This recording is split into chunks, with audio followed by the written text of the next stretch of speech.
Hey, what's up, everybody? It's Rafi West. Coming here to give you a couple of more tips on playing lottery and quick draw. All right, having my coffee here. Lottery and quick draw. One thing is because lately, if I think about it myself, I've been very speculative. Um, for example, if you invest in, let's say, cryptocurrency or certain stocks like Tesla that are very volatile, you're kind of speculating in some ways. Although Tesla had a profitable quarter, but they have many issues with their CEO, the SEC, etc. So the same thing relates to um, playing games of chance. I've noticed that when I started winning more, I did a couple of things.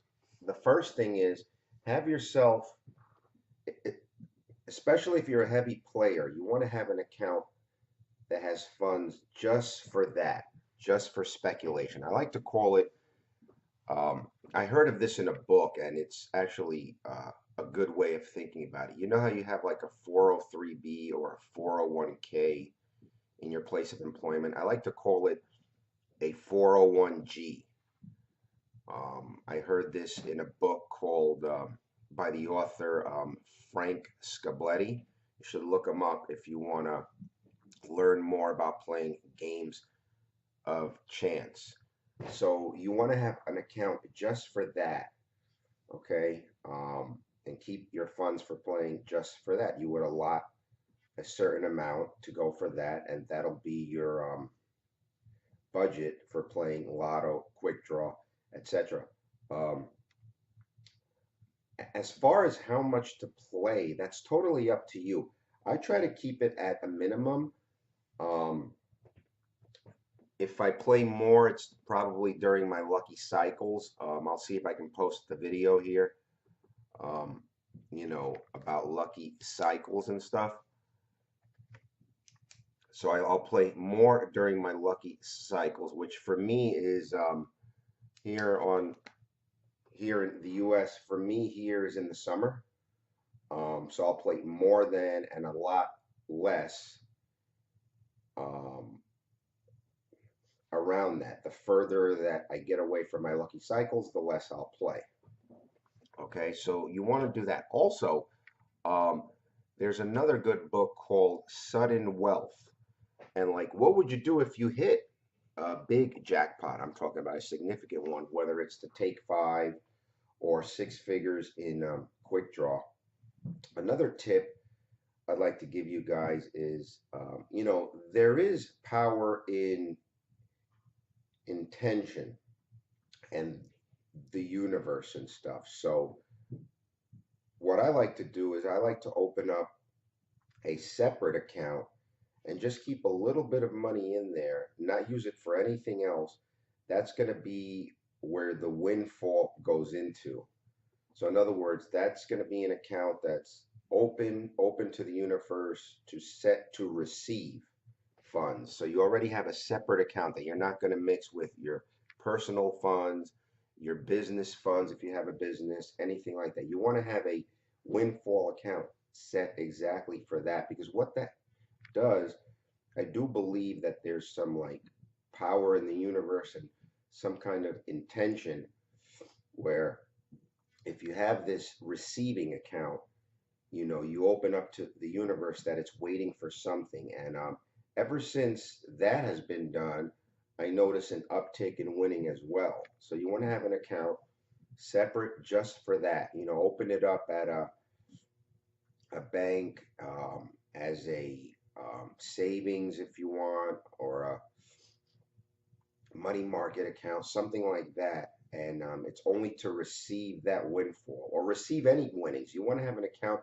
that only has winnings in there. Okay. So that way you build that energy around it of just winnings to receive and receive more. Okay. So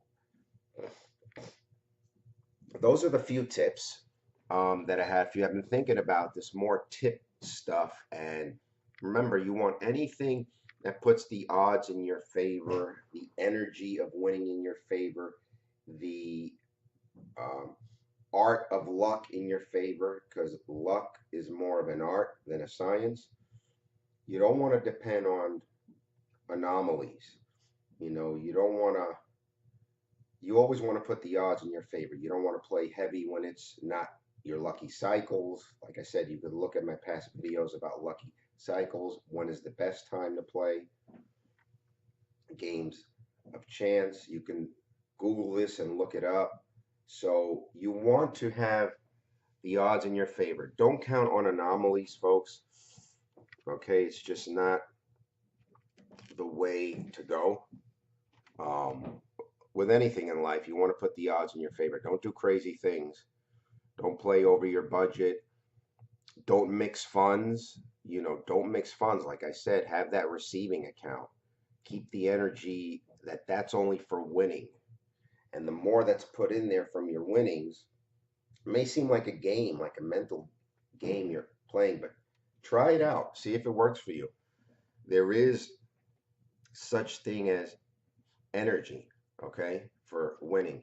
And one last tip I wanted to give you guys is I may have mentioned this in the past, I'm not sure, but lucky streaks. So if you always hear people saying, well, I'm on a roll, right? I'm on a lucky streak. And lucky streaks are real. So what should you do with a lucky streak? You ride it out. You ride it out until it's over. Okay, lucky streaks are real. You ride them out until they're over. And then if you're in a cold streak, you stop for a while and you check. Am I in my lucky cycles? Am I further away from my lucky cycles? Um, you know, should I maybe change venues of where I'm playing? That's another thing. If you're losing at a spot a lot, change venues. No one says there's a thing called there's a thing called in psychology the convenience error. Don't play in places just because it's convenient. If you have to walk 20 blocks to play just to change your venue, then do it if you've been losing at that other one. So don't fall into convenience. Ride your lucky streaks and use my system, of course, which you can look for in here, and use the Rafe West system. I was going to change the number to the Rafe West system or the 444 system, okay, because I explained it in 444. So, and that, I don't know, is that luck that it turned out to be 444? So, anyway, this is Rafi West with a few tips. I hope this helps you put the odds in your favor. Don't go with anomalies and don't do silly things. All right. Until next time, this is Rafi West. I hope everybody is well, and I will see you another time. All right. Take care, everybody. Peace.